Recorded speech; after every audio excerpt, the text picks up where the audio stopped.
guys are ready? We're up to speed, so anytime. All right, so we're sitting here with Film School Rejects. We're sitting here with Mike Judge, the director and writer of the film Extract, and of course, a ton of other projects: Office Space, Beavis and Butthead, the animation show. Oh yeah. Oh yeah, animation show. You'd almost forgotten about that, right? I want to throw out a weird comparison here. Are you cool with that? Sure. Coen Brothers. Oh man. You made a film here with multiple parties working in their own interest, with two kind of bumbling, idiotic guys that create a plan that's more complex than it needs to be. And I think that there's an interesting comparison to be made there. A protagonist as well that's really passive. A lot of things just sort of happen to him instead of him propelling the action. Am I reading too much into it, or is that No, I never thought about it that way, but and it's a flattering comparison. I'm a huge fan of the Coen Brothers. I mean, I've watched Big Lebowski about 100 times, so. But yeah. Yeah, I think that's all. Yes, that's all. Yeah, and a lot of the accurate. I never thought of it that way. A lot of the comedy that you're creating is, sort of frustration. Comes from frustration points. Yeah. What kind of draws you to that brand of humor in particular? I'm not sure. It's fun to write something to create a character and then just torture him and annoy him and put him through hell. On King of the Hill, in the early days of it, we kind of made the rounds of just humiliating everybody. We kind of would do it to Hank constantly, and then, we did a thing where Peggy was going to try to be in a beauty pageant. It just got downright sad. Isn't that kind of dangerous, though, when you're creating characters that people resonate with really closely and they can identify with, and then you just completely fuck with them the entire time? I think it's okay as long as you don't let them get out of character. I mean, I think they're, and there's something, I don't know, there's different levels of it. I think this is, in Extract, it's more like kind of reality-based, a little kind of realistic. In animation, well, in Beavis and Butthead, which, it's almost like there's something funny. To me, there's something kind of funny, almost cowardly about, in animation, about just creating something in it, like just putting that character through even physical pain. It's just like because it's animation. Because it's animation. That the idea that some guy's sitting here doing hundreds of drawings to have a guy get smacked in the face. That's kind of the tradition of animation, though. Too. I mean, Looney Tunes was doing that like a long time ago. Yeah. The beginnings of it. It's funny. Like when I started animating, and in the first time, I did it the traditional way, and you shoot something on film and you see it work. The first thing you want to do is have somebody get smacked in the head or kicked in the nuts. It's just human nature. I think, when film first happened, it's like the Three Stooges, like Buster Keaton. It's just seeing people just, cartoon pain, even though those weren't cartoons. It's cartoonish. Either getting really injured or coming very, very close to getting injured and showing how cool that was. Yeah, there's something, I don't know why that's funny, but it's when you have the power to make a movie, it's just something you feel like doing. Was it cathartic at all to create a movie where you show the boss's side of the story and the workers are a huge pain in the ass to him? Yeah, yes, I when I'd never had anybody work for me until Beavis and Butthead happened. I'd always been the employee in a bunch of different jobs, and then all of a sudden I had, like 50 to 90 people working for me, and suddenly became very sympathetic to my old bosses, especially when you try to be the nice boss. That never works, and you get taken advantage of. And so I kind of wanted to look at that. It is kind of like similar to Office Space, but from the other side. Sure.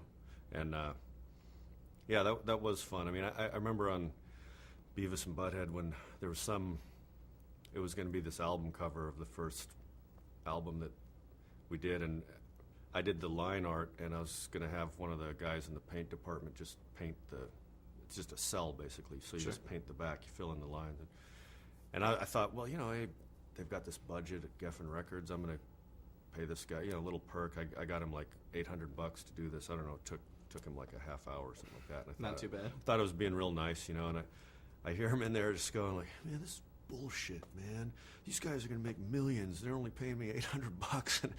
And I just realized, like, you know what?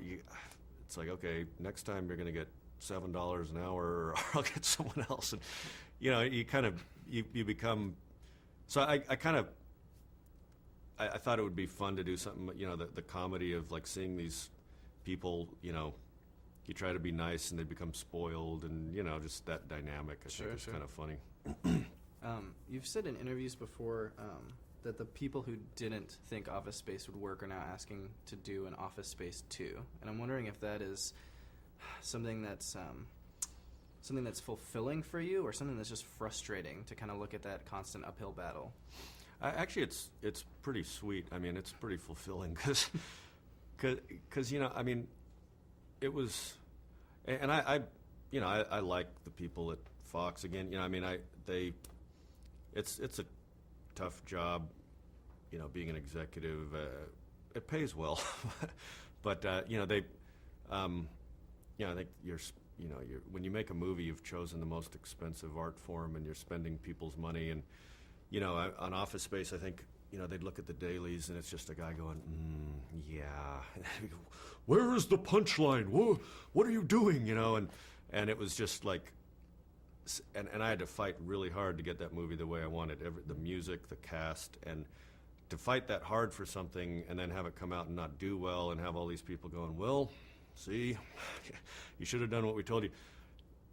That was a little tough to take. So then when it finally started gradually just becoming more and more successful, it just, it was really sweet, and it was really nice, because I don't get tired of hearing people tell me they like it, because it was a tough battle. And so, yeah, it's nice to hear that they wanted a sequel. They wanted one for a while. I don't know. Sure. I don't think it's really the right thing to do. In a way, I think of Extract as being like another, almost like a sequel. Yeah, it's definitely kind of the other side of the coin, like we talked about earlier, with it just being sort of a boss's perspective and really idiots on the floor and that sort of thing. Yeah. So it kind of works in tandem with it. Yeah, that's how I feel about it. So.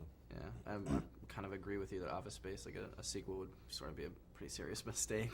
Yeah, I don't really know what, and also they've, since then, like the British show The Office has come out, and the American The Office, and it's kind of like there's some good stuff about Cubicle. A lot of ground has been covered already. Yeah, so. Well, I do want to wrap up, and I got to say that I'm a big fan of a lot of your work, but my favorite thing is the animation show stuff that you've been doing. Cool, and so I'm wondering if you might kind of give me an insight on what's coming out for Animation Show 4, if y'all are kind of in a spot right now where you've got some stuff lined up for it. Well, I kind of put it on hold for a little while, but I have seen some good stuff. The thing is, nowadays it's hard to, stuff gets on the internet, which is great as a fan, but it's hard to get exclusive stuff, except what we can do is show it on a big screen, which is kind of nice, and really like good resolution the way it's supposed to look. But yeah, there's always good stuff, especially in Europe. There's more of a market for it, because they'll pay to have stuff interstitially on television, so you end up specifically, I can't remember the names of any. I was looking at some stuff a few months ago, but I haven't. Do you have anything lined up from Pez or from Bill Plimpton at all that's going to definitely be in it, or? Not yet.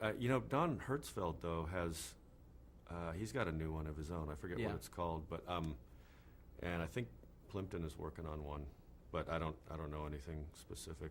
I'd love to see Pez do another one. Yeah, seriously. His work is really incredible to me. His stuff is genius, yeah. Nice, man. Well, thanks a lot. Can't thank you enough. You're the first interview I've ever done to use the word interstitially before, so we definitely thank you for the time, man. It's really good. Good luck with everything. Good luck with the movie. Well, thank you. Cool. We'll see you.